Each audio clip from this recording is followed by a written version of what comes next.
नमस्कार दोस्तों, हमारे YouTube चैनल सच्ची कहानी में आज आपका फिर से पुनः स्वागत है। दोस्तों, आज हम लेकर के आए हैं बड़ी ही ज्ञानवर्धक और शिक्षाप्रद कहानी। दोस्तों, ये कहानी अगर आप लोग अंत तक सुनेंगे तो ये कहानी वास्तविक एक अच्छी सीख दे करके जाएगी। दोस्तों, ये कहानी बहुत ही पुरानी है। दोस्तों, ये कहानी एक चकवा और चकवी की है। दोस्तों, आप लोग अगर हमारे चैनल पर नए मेहमान दर्शक बन कर के आए हैं और अभी तक आपने हमारा चैनल सब्सक्राइब नहीं किया है तो आपसे हमारा अनुरोध है कि आप हमारे चैनल को सब्सक्राइब कर लें और वीडियो के अंत तक जरूर बने रहें, क्योंकि आधी कहानी अधूरा ज्ञान पहले तो किसी को दिया नहीं जाता और अधूरा ज्ञान किसी से लिया नहीं जाता। अगर आधा अधूरा ज्ञान जो लोग सुनते हैं, पढ़ते हैं, जो लेते हैं, उन्हें कोई फल की प्राप्ति नहीं होती। वो न इधर के रहते हैं और न उधर के। दोस्तों, आइए आपका अमूल्य समय न नष्ट करते हुए सीधे कहानी में आते हैं।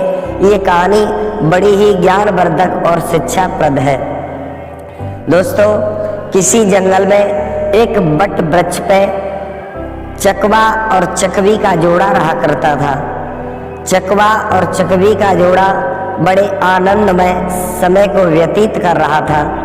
दोस्तों, उसी बट वृक्ष के नीचे एक पानी का कुआं बना हुआ था। जो राहगीर आते थे तो वहाँ पर ठहर करके जाते थे, वहीं जलपान करके जाते थे। चकवा और चकवी उसी वट वृक्ष पे रात्रि में रुका करते थे, वहीं पर उनका स्थान था। दोस्तों, एक दिन की बात।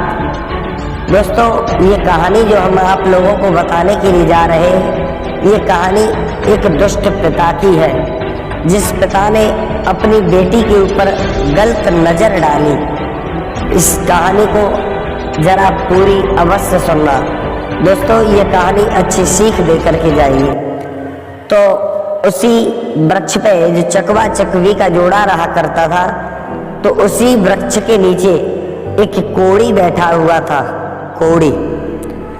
कोढ़ी सारे शरीर में कोढ़ बह रहा था और शरीर की पीड़ा से बहुत दुखी था और उसे प्यास लग रही थी। रात्रि का टाइम था, पानी पानी चिल्ला रहा था। चकवा और चकवी ऊपर वृक्ष पर उसकी आवाज को सुन रहे थे। तो चकवी चकवा से बोली है, हे प्राण प्रिय, मेरे दिल में एक चिंता है। बोले, क्या?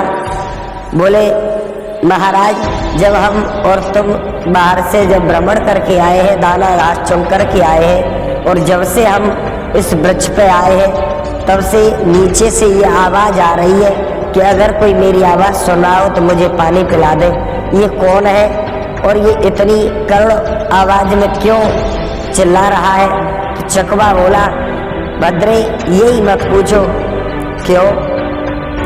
बोले, ये कोढ़ी है और कोढ़ी को लोग नजरअंदाज कर देते हैं, इसलिए इसकी आवाज कोई नहीं सुन रहा है। कोढ़ी चकवी बोली, मेरी समझ में नहीं आई। बोले, इसे कोढ़ हो गया है, अब इससे लोग दूर दूर भाग रहे, इसके पास नहीं कोई आता, इसलिए प्यास से व्याकुल है। चकवी बोली, ये कौन है? बोले, ये एक राजा है और ये एक ऐसा अयासी राजा था। भद्रे, इसकी कहानी मैं तुम्हें बता रहा हूँ, जरा ध्यान से सुनना। कि जब ये राजा था तो इसकी पत्नी थी। ये इतनी अयासी में रहता था कि कोई भी सुंदर कन्या अगर इसने देख ली, उसके साथ छेड़छाड़ करना ही इसका काम था। पत्नी से विचार नहीं मिलते थे और पत्नी से ये दूर दूर भागता रहता था। इसकी पत्नी बहुत बड़ी पतिव्रता थी, लेकिन ये अपनी पत्नी को नजरअंदाज हमेशा करता रहता था। चकवा चकवी को समझाता, चकवी, मेरी बात को ध्यान से सुनना। एक बार ऐसा हुआ कि इस राजा की पत्नी की उधर से एक बहुत सुंदर कन्या ने जन्म लिया, बेटी ने जन्म लिया। तो राजा को खबर दी है दरबार में कि तुम्हारी रानी के यहाँ एक कन्या ने जन्म लिया है। तो राजा बहुत क्रोधित हुआ। भद्रे, ये जो कोड़ी पानी पानी चिल्ला रहा है, इससे बहुत बड़ा क्रोध आया और बाहर से ही कहा कि मैंने तुझे एक पुत्र मांगा था और तूने ये कलंकिनी मेरे सामने ला करके दी। मैं इसका चेहरा देखना नहीं चाहता और तू इसकी खैर चाहती है, तो इसे हमेशा मुझसे दूर रखना, मेरी नजरों के सामने मत आने देना। रानी डर गई और डर की वजह से रानी चुपके से उस लड़की को दूसरी जगह उसका पालन पोषण करने लगी, पालन पोषण करने लगी है। और इधर चकवी यही राजा अयासी में रहने लगा। इसने कभी नहीं सोचा कि मेरी बेटी भी है और वो शादी योग्य भी होगी, शादी भी करनी है, ये नहीं सोचा। धीरे धीरे वो लड़की शादी योग्य हो गई। तो एक दिन रानी ने इसी राजा से कहा कि महाराज, तुम्हें मालूम है तुम्हारी बेटी सियानी हो गई है और कहीं सुंदर सा लड़का देखो, इस बेटी की भी शादी करो। तो राजा ने एक बहुत सुंदर राज्य में लड़का देखा और उनकी शादी तय कर दी, यानी समागम कर दिया। और समागम करने के बाद पहले कि आज की तरह ऐसा नहीं था। पहले गौना अलग होता था, यानी सगाई बोलते हैं जिसे, फिर शादी काफी दिनों के बाद होती थी। तो उस राजा की लड़की का गौना हो गया था और गौना होने के बाद उस रानी की तबीयत खराब हो गई। तबीयत खराब हो गई तो रानी जो इस राजा की पत्नी थी वो इससे बोली, महाराज अब मैं नहीं जिंदा रहूंगी, अब मेरा समय नज़दीक है। मेरी आपसे एक अरदास है कि मेरी बेटी की शादी हंसी खुशी से कर देना और मेरी दुआ हमेशा उसके साथ करना। राजा ने कहा, भद्रे तुम चिंता न करो, मैं अपनी बेटी का विवाह हंसी खुशी के साथ करूँगा। दोस्तों, उस रानी की मृत्यु हो जाती है और मृत्यु होने के बाद उस राजा ने उस लड़की को देखा। किसको? अपनी ही कन्या को। उससे पहले कभी नहीं देखा। और जब उस लड़की को देखा तो राजा टकटकी लगाए रह गया। वो राजा ये भूल गया कि ये मेरी लड़की है। अपनी लड़की न समझ करके अपनी लड़की पर गलत नज़र डालना प्रारंभ कर दिया। और जब गलत नज़र डालना प्रारंभ कर दिया तो एक दिन राजा की लड़की शयन कक्ष में विश्राम कर रही थी। तो ये राजा अपनी बेटी के पास पहुंचा। लड़की नहीं समझ पाई कि ये मेरा बाप है।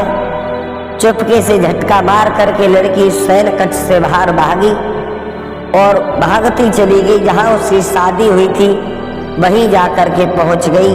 दोस्तों, चकवा चकवी से बोला है कि उसी लड़की के गलत नज़र डालने से इससे कोढ़ हो गया। पहले दोस्तों,